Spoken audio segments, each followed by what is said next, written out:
What's going on, guys? It's Nick here, back with another video. Week 3 starts and sits. We got a long one today, but hopefully it'll be helpful to everyone. I think it'll be worth the listen.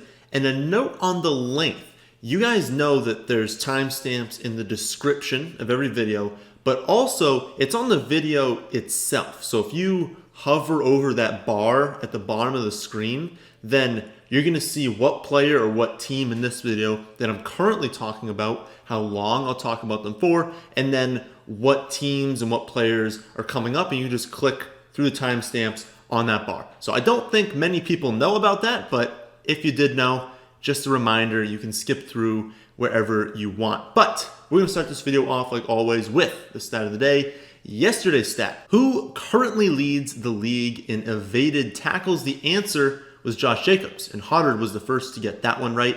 Today's stat. Through the first 2 weeks, which wide receiver has played on the highest percent of their team's snaps? All right, on to the breakdown. And first up, we have a wonderful Thursday night matchup between the Dolphins and the Jaguars. Basically, the only reason to watch this game is to watch Minshew play Fitzpatrick, because other than that, it's a pretty gross one. The Dolphins ranked 27th in rush defense DVOA and 29th in yards per carry allowed. So given that the Jaguars are also home favorites, this is a fantastic spot for James Robinson. He is a mid-range running back 2 this week, and I think you're starting him in all formats unless you somehow have like multiple running back 1s, in which case, congratulations. On the Dolphins side, we have a bit of a mess.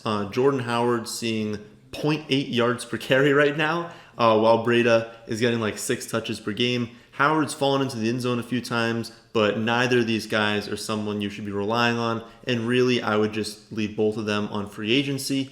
The back to own is Myles Gaskin, but even he, he's only averaging like 8 carries and a few receptions per game, and that's fine in a full PPR league, maybe in like a 14-team league if you need it, but I would still prefer to keep any Dolphins running back on the bench. I don't think you should be relying on them. Next game up is Bears at Falcons. The Falcons are 2.5-point home favorites, and the total has opened pretty low. I think it's going to be bet up a little bit more, probably finish around like 47, 48, because, the Falcons don't have the greatest defense. And on the Bears side, that does mean we can start David Montgomery. It is not a game script that favors him. We typically would like to play Montgomery when they're a favorite. But being road dogs, not usually where he succeeds. The thing is, Cohen's not playing that much, so if Cohen only has like 3 targets a game, they're giving more work to Montgomery than we would have thought given what the split was last season. So I would feel confident in playing him in a game that should have a decent amount of points scored. And again, the Falcons aren't a defense that we're fearing. So I think that Cohen is honestly droppable in like 14-team leagues. I guess in 12-team, maybe hold on to him. But if you need like a bench spot for a hot waiver ad, you can drop Cohen. At this point, he's not getting enough work. And then again, Montgomery, I think you can start him as like a mid to low end running back 2. He's getting like 16.5 touches per game, which is pretty solid and someone that you should be starting because he also has some reception upside and some goal line upside. On the Falcons side, I think you're starting Todd Gurley basically any matchup while he's healthy as roughly a 2. Like he probably shouldn't be a running back 1. Ideally have him in the flex spot, but I think that he gets enough work, has enough touchdown upside to where you pretty much are forced to play him in your running back 2 spot regardless of matchup. And it's not like this is an extremely difficult matchup, so I think that you are starting him. Next up, we've got Rams at Bills, and I don't really have a good feel for who's going to win this game. The Bills are 3-point home favorites, but I feel like this game should be much closer to a pick'em. The Bills have played the Jets and the Dolphins, so it is certainly possible they're not as good as it seems. But you know what? Josh Allen's playing a lot better this season, so if they win and they win convincingly against the Rams, I would not be shocked at all. This is also a tough game to break down for fantasy, though, especially because we don't have the final injury reports on the Rams side. It's possible that both Akers and Brown are out this week. in which case Henderson would be a pretty strong running back 2 play because he'd be getting a ton of touches in a terrible game environment. Just the Bills are a very, very good defense. And again, he's on the road, he's an underdog, but with the amount of touches you would expect him to get if both those guys are out, I feel like you kind of have to play Henderson as running back 2. If one of those 2 backs is active, I'm probably just avoiding the entire backfield. Again, not a good game for the running backs on the Rams side. And so if there's 2 of those dudes active, probably bench all of them. As for the Bills side, Singletary and Moss seem to kind of be in like a 55-45 split. This isn't a horrible matchup. And like I said, they're home favorites. The Rams rank 20th in yards per carry allowed. I would say they're roughly an average run defense. And so this isn't a matchup we're trying to exploit on the Bills side. It's just positive in the sense that they're going to score a decent amount of points and they're home favorites, so that obviously favors running backs. I would consider both Singletary and Moss flex plays in this one, with Singletary having a slightly higher floor because he is going to get on average a few more touches, but with Moss having a slightly higher ceiling because of his role in the red zone. Next up, we've got the Washington football team at the Cleveland Browns. Washington is a massive road dog in this one, and the Browns do have a solid defense, so not exactly the dream spot if you are a Gibson owner. You're hoping for breakout this week. I think the breakout is coming very soon. I don't know, like I said, this can happen this week, but I think soon.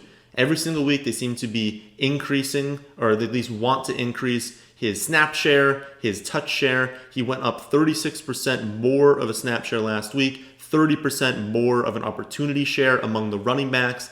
This team has made it very clear that they want to feature him. And like I said, while that won't necessarily happen this week, it could. But at the minimum, I expect his role to grow a little bit each and every week. And given his skill set, he could score a touchdown at anywhere on the field on any play. I think I'm cool starting him in the flex. I have him in 2 leagues. I will be starting him in the flex in both leagues. I know it's a little scary using a flex spot on him, but I feel comfortable enough in his 10 to 12 touch floor that I don't think he's going to sink your lineup if he doesn't hit. Now, both those leagues are full PPR. I think I would prefer that because I do think they're going to start involving him a little more in the receiving game. But again, I think I'm comfortable with it for the upside.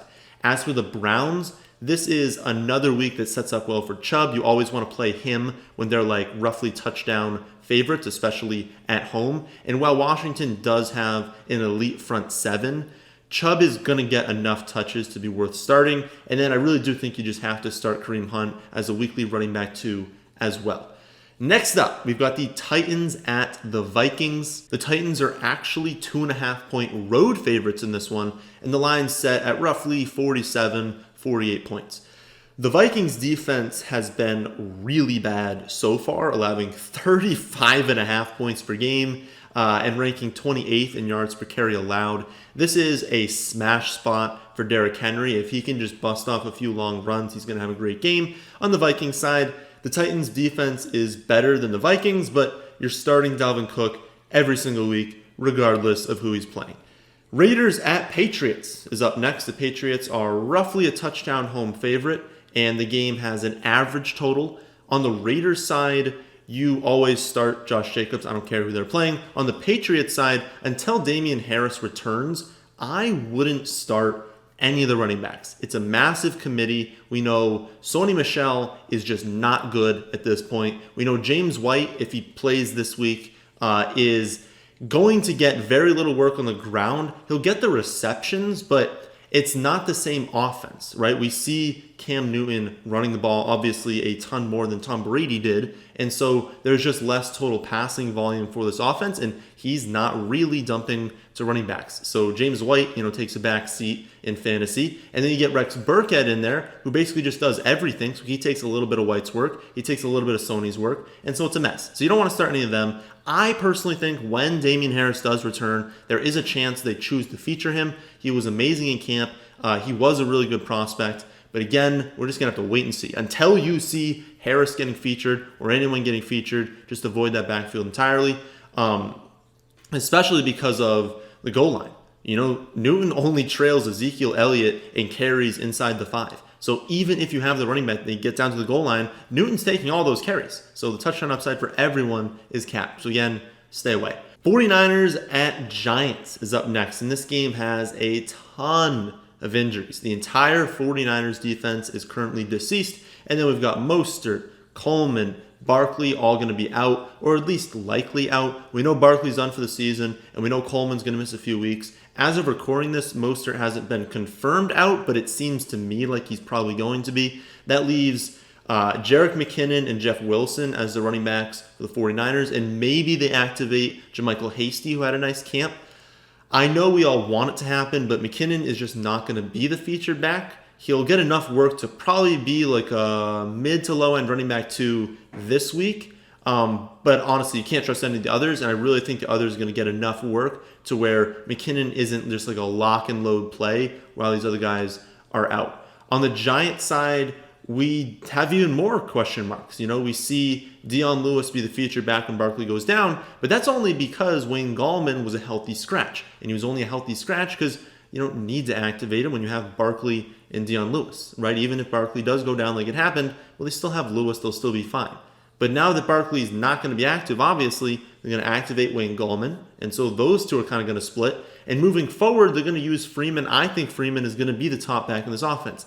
Not this week, though. I think there's actually a chance Freeman doesn't even play this week. I'm sure you guys might even know watching this video, but we'll know on like Friday, on Saturday, like it'll be fine. But I think there's a chance that if Freeman's active, he gets like one carry, like he's not going to do too much. So you still are looking at Dion Lewis and Wayne Gallman this week with a slight lean probably towards Dion Lewis because of that passing game role. But again, we don't know. I mean, Gallman wasn't a bad replacement last season for Barkley, and they talked about in camp how it's possible that he could be the guy if Barkley goes down. So we have no idea what's going to happen. We're just going to have to use this as a wait and see. I would prefer to play no one in this backfield. Like if you don't have to, don't play Lewis, don't play Gallman, don't play Freeman. Just wait, see what happens. We'll reevaluate in week 4 because I think they're all pretty thin plays this week. Bengals at Eagles is next up. The Eagles opened as roughly touchdown home favorites, but that line has been bet in the Bengals' favor. I don't know what it's at right now, but it's roughly around 5, 5.5, 6. The betting markets are thinking maybe the Eagles aren't as good as the public kind of thinks. And then the projected total is average. We're looking at like an average score in a game. Mixon has been bad, but you start running backs getting 20 touches, especially with all these injuries to the running back position in general. And then Miles Sanders is set up just beautifully, close to a touchdown home favorite against a bad defense, and he was the featured back last week. He is a weekly running back 1 with a ton of upside this week. Texans at Steelers next, and the Steelers are roughly 3 to 4 point home favorites, and the total is a bit lower than average on this one. The Texans side depends a little bit on Duke Johnson. You're not starting Duke if he's active, but if he's out, then David Johnson becomes a stronger play. But the matchup at Pittsburgh is just brutal. They rank 3rd in rush defense DVOA, 1st in yards per carry allowed. And so if you have enough running back depth, I would like to bench David Johnson in that matchup. I currently have him as a running back 24. That's going to shift throughout the next few days leading up to lock, so make sure you check before lock. But in general, he's like a low end 2, maybe more of a flex play, but someone that I would just prefer to keep on the bench this week. I just don't want to attack the Steelers defense. On the Steelers side, James Conner stepped right back into a featured role, playing 50 snaps to Benny Snell's 10. We have to assume that that's going to continue this week, and that does make James Conner a strong play against a very mediocre Texans defense. They rank 22nd in rush defense DVOA, 31st in yards per carry allowed. So if you have James Conner, you probably drafted him in a spot where you kind of need to play him, and I would. Next up, Jets at Colts. This game should be pretty ugly to watch, honestly. The Jets offense is an absolute dumpster fire, and the Colts want to run the ball every play if they can. I can't imagine wanting to start any running back on the Jets at this point, and you'd have to have an extremely elite team to bench Jonathan Taylor as a 2-score home favorite. This doesn't really set up as a Hines game. We want to play him when we expect the Colts to trail or to throw the ball a lot. And I don't really expect that to happen this week. I know the Jets are a very big pass funnel, but the Colts should be winning in this one. And so maybe to start the game, they lean a little bit more pass heavy. But come the second half, how are the Jets going to be in this game? Like I don't see a scenario in which the Jets score a bunch of points. And so I want to be starting Taylor and not really Hines. Panthers at Chargers is up next. And this is an interesting one to look at. The Chargers are roughly touchdown home favorites, and the total has been bet up to around 43 to 44 points. We know that McCaffrey is going to miss some time with the ankle injury. They put him on the IR today. Going to miss roughly a month. And so when he goes down, we see Mike Davis come in as the featured back, and he is obviously the clear back to own. Trenton Cannon is not a threat to any early down work. Could take some third down work, but Mike Davis is probably going to be the guy over the next month. And so he is and was the clear top waiver ad, and he is a viable running back to a flex play this week. It's unlikely, I would say, that you just need to add someone in as your running back too, but he's not a bad option to put in the flex. And I know there's been a ton of injuries, so if you're someone that had McCaffrey or someone that had Saquon Barkley, bringing him in to fill that role is not the worst case scenario. I imagine he's going to see around 13 to 15 carries. Of course, that depends on game script. If they get really far behind, those carries could come down, but the targets would go up. I see him being, like I said, roughly around that 13 to 15 carry range, in that like 4 to 6 target range. And anyone getting that sort of workload, they should be started. On the Chargers side, they're big home favorites, which is obviously a bonus to the running backs. Through the first 2 games, Eckler's averaging 17.5 carries and 2.5 receptions per game, while Joshua Kelly is also getting 17.5 carries, but only 1 reception per game. This is what we talked about, in the summer. Kelly's good, and he's going to take work on early downs, on third downs, in the red zone. The positive, I guess, for both these guys is that the Chargers run the ball more than any team in football right now. And because of this, Eckler, even with his backup running back getting like 18 to 19 touches per game, is still a high-end running back too. And his backup Kelly is honestly a viable play in the flex. Now, they're not going to be able to continue 20 touches per game for both of their running backs. I don't think that's something they want to do long term. I think they want to slowly get Herbert a little bit more involved. But as of right now, both these running backs are getting a ton of work. And so, like I said, Eckler, high end 2, Kelly, more of a flex play, someone that you probably prefer in deeper formats, more like 14-team leagues. But if you needed him this week because of these injuries in a 12-team league, you could do worse than Joshua Kelly. Bucs at Broncos up next. The Bucs are close to a touchdown favorite in this one, but unlike the Chargers, they're on the road. And this game is in Mile High, so crazy things could happen on the Bucs side. And the total is a few points below average, but it's not just like a game we don't expect scoring in. On the Bucs side, I told you to buy low on Fournette last week, and that was why. He is going to be the lead back this season. The split was wider than I thought it would be right away. I thought they were going to ease him in a little bit slower, but it looks like the takeover is already happening. So I don't think Ronald Jones is a viable starter at this point. And Fournette, if he's going to see, around 15 touches a week, he's a solid running back too, a better flex play, but someone like we saw last week who can just bust out a long touchdown run at any point.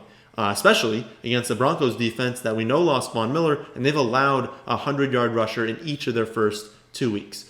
On the Broncos side, I'm expecting Lindsey to miss yet another week, and so given that even though the Bucs have a solid run defense, Melvin Gordon probably needs to be in lineups. Even though they have a good defense, like I said, he's going to see around like 17, 18, 19 touches, and like I always say, anyone getting that many touches needs to be in lineups. Not a running back 1, but he's also not a flex. Like, he's a really good running back 2 this week. Next up, Lions at Cardinals. The Cardinals are 5 to 6 point home favorites. On the Lions side, Swift saw a 21% increase in his share of the running back touches last week, and he is the clear back to own in Detroit right now. Peterson was in on just 25% of the snaps, and will be getting 0 work in the passing game. And then Kerryon Johnson played more in week 2, but he still only went from 7 to 8 carries, and he has yet to receive a single target on the season. I expect Swift to be the featured back at some point within the next few months. When will that happen? I do not know. I think this is a situation like Antonio Gibson. They're going to slowly give him more and more work until he gets to a point where he is the featured back. Will that happen this week? Probably not. I think this week we're looking at maybe 6 to 7, maybe 8 carries for Swift, and then he's going to continue seeing all the work in the passing game, which will lead to like 5 or 6 targets for him. In PPR leagues, it makes him a running back 2. In half PPR leagues, it's more of a flex play. I'd like to see someone getting a little bit more volume in the running back 2 spot. As for the Cardinals, Drake's been playing around 70% of the snaps and seeing around 20 touches per game. So especially as a home favorite against a very bad Lions run defense, you are starting him as a running back 1. The next game is going to rival the Monday night matchup as the game of the week. We have the Cowboys traveling to Seattle to take on the Seahawks in a game with a 55.5 point total, where Seattle is currently a 4.5 point home favorite. There are going to be a ton of points, a ton of yards in this one. So if you have someone in this game, play them. Zeke, Carson. We're not even going to talk about running backs here. We're going to go to Amari, Gallup, Lamb, Metcalf, Lockett, both the quarterbacks. You own any of those guys, put them in your lineup. And if you're in a pinch at tight end, Dalton Schultz is not even a bad option. So honestly, I'm not kidding. I don't really care who you have. Try to be putting players in this game into your starting lineup, because there's going to be a ton of points. The total is 55.5, but could it hit 70? Yes. This is a game that's very, very similar to Dallas and Atlanta last week, where we were very confident that game was going off. Same thing's going to happen this week. The Sunday night matchup is the Packers at the Saints, where the Saints are 3-point home favorites, and we have another high total, 51.5 points in this one. This is an extremely easy game to go over. The Saints have a good defense, and the Packers are road dogs, but you have to play Aaron Jones each week. And on the Saints side, always play Alvin Kamara, with Latavius Murray being really just an elite handcuff, not someone you should be starting outside of like 14-team leagues. The final game of the week is one of the most anticipated games of the year, and that's Kansas City at Baltimore. The viewership on this game is going to be insane, and it should be a really exciting one to watch. We all know what to do on the Kansas City side. You just start Clyde Edwards-Helaire every week, even in a brutal matchup, even as a road dog. He needs to be in lineups. On the Ravens side, it's a little more tricky. Mark Ingram has seen like 9.5 carries per game, 1.5 targets per game. So he's really just a touchdown or bust flex play. And then behind him, Dobbins and Edwards, they're just not seeing enough volume to truly trust in your lineup. So even in a game where we expect the Ravens to score a lot of points, it's kind of tough to trust their running backs. Like I said, Ingram, touchdown or bust flex play, which I would prefer to keep him on the bench, honestly, or prefer to trade him away, really. And then Dobbins is really just a desperation flex play in a 14-team league and shouldn't really be started in 10 or 12-team leagues. So that's a breakdown of every backfield in week 3. If you want to see my exact rankings on every player, you can check that out at our website, thefantasyfootballadvice.com. But that's the end of this one. Hope you all did enjoy. If you did, how about hitting that like button? And how about subscribing to the channel if you're new? But thanks for watching.